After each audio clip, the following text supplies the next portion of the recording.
est l'éclairage urbain.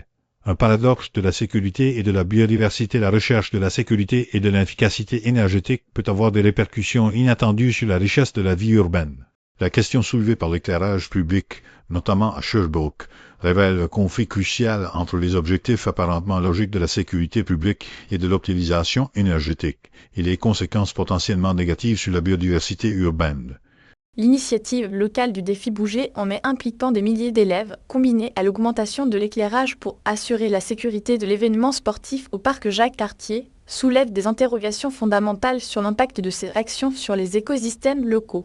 Il est impératif d'évaluer si l'amélioration de la sécurité et la promotion de l'activité physique, même dans un contexte apparemment positif, conduisent à une augmentation des perturbations pour la faune urbaine, notamment les oiseaux nocturnes et les insectes pollinisateurs. Cette situation exige une approche plus holistique, intégrant les principes de la biodiversité urbaine dans la planification de l'éclairage et des événements publics.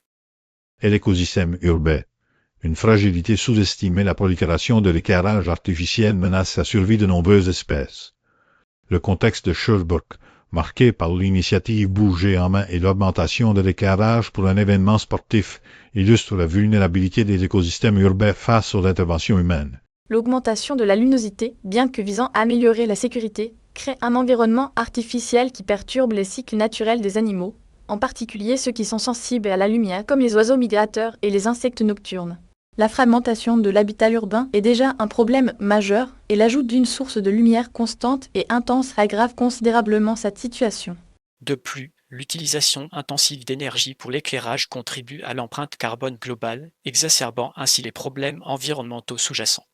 Il est donc crucial de considérer l'impact de l'éclairage non seulement sur la sécurité, mais également sur la santé et la survie de la faune urbaine. Analyse des impacts. Un déséquilibre des écosystèmes. L'éclairage artificiel modifie radicalement les comportements et la survie des espèces.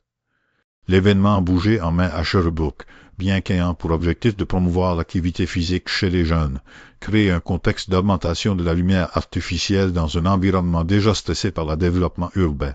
Les études scientifiques démontrent que la lumière artificielle affecte significativement les comportements des animaux, notamment en perturbant leur cycle de sommeil, en altérant leur capacité de chasse et de reproduction et en réduisant leur capacité à se repérer dans leur environnement.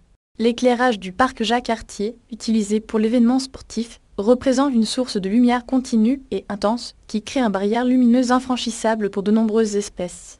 L'impact est particulièrement préoccupant pour les espèces nocturnes qui dépendent de l'obscurité pour se protéger des prédateurs et pour effectuer leurs activités essentielles.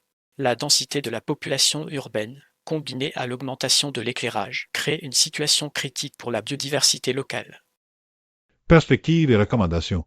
Vers une cohérence durable, une planification éclairée doit prioriser la préservation de la biodiversité.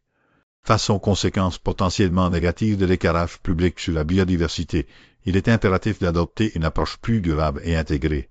Les futures initiatives, comme les événements sportifs ou les programmes de promotion de l'activité physique, doivent être soigneusement planifiées pour minimiser leur impact sur les écosystèmes urbains.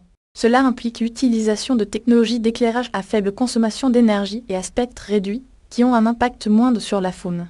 De plus, il est essentiel de mettre en place des mesures de compensation écologique, telles que la création de zones d'ombre ou la plantation d'espèces végétales adaptées à l'environnement urbain, afin de restaurer les habitats perdus. Enfin, une collaboration étroite entre les autorités municipales, les scientifiques et les citoyens est essentielle pour sensibiliser à la biodiversité urbaine et pour promouvoir des pratiques respectueuses de l'environnement. L'avenir de la vie urbaine à Sherbrooke et au-delà dépend de notre capacité à concilier sécurité, efficacité énergétique et préservation de la richesse de la nature.